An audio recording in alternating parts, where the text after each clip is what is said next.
നമ്മൾ ചെയ്യുന്ന എല്ലാ കാര്യങ്ങളും ഒരുപോലെയല്ല പരിഗണിക്കപ്പെടുന്നത്. കർമ്മത്തിൻ്റെ 3 തലങ്ങൾ താഴെ പറയുന്നവയാണ്: സഞ്ചിത കർമ്മം, പ്രാരാബ്ധ കർമ്മം, ആഗാമി കർമ്മം. കഴിഞ്ഞ കാലത്തെ അസംഖ്യം ജന്മങ്ങളിലായി നമ്മൾ ശേഖരിച്ചു വച്ചിട്ടുള്ള കർമ്മഫലങ്ങളുടെ വലിയൊരു ഭണ്ഡാരമാണിത്. ഇവയെല്ലാം ഒരേ സമയം ഫലം നൽകില്ല. ഇതിനെയാണ് സഞ്ചിത കർമ്മം എന്ന് പറയുന്നത്. സഞ്ചിത കർമ്മത്തിൽ നിന്നും ഈ ജന്മത്തിൽ അനുഭവിച്ചു തീർക്കാനായി നീക്കിവെച്ചിട്ടുള്ള ഭാഗമാണ് പ്രാരാബ്ധ കർമ്മം. നമ്മുടെ ജനനം, ശരീരം, മാതാപിതാക്കൾ, ജീവിതത്തിലെ പ്രധാന മാറ്റങ്ങൾ എന്നിവയെല്ലാം ഇതിൽ ഉൾപ്പെടുന്നു.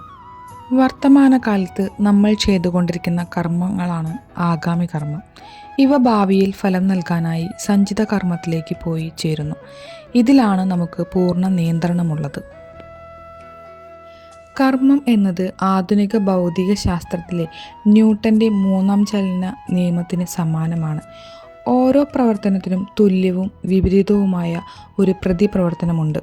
നമ്മുടെ ചിന്തകളും വാക്കുകളും പ്രവൃത്തികളും ഊർജമാണ്.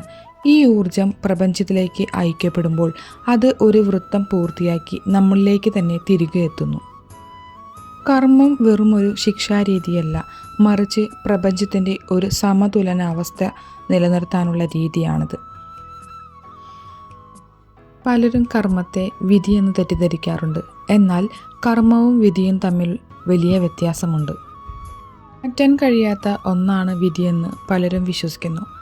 നമ്മുടെ ഭാവി നമ്മുടെ കൈകളിലാണെന്ന് ഓർമ്മിപ്പിക്കുന്നതാണ് കർമ്മം. നമ്മൾ ഇന്ന് ചെയ്യുന്ന നല്ല കാര്യങ്ങൾ നാളത്തെ നമ്മുടെ ഭാഗ്യമായി മാറുന്നു. അതുകൊണ്ട് കർമ്മം എന്നത് ഉത്തരവാദിത്തമാണ്. നിഷ്കാമ കർമ്മം ഭഗവത്ഗീതയിൽ പറയുന്ന പ്രധാന ആശയമാണിത്. ഫലം ആഗ്രഹിക്കാതെ കടമ എന്ന നിലയിൽ കർമ്മം ചെയ്യുക എന്നതാണ് ഇതിൻ്റെ സാരം.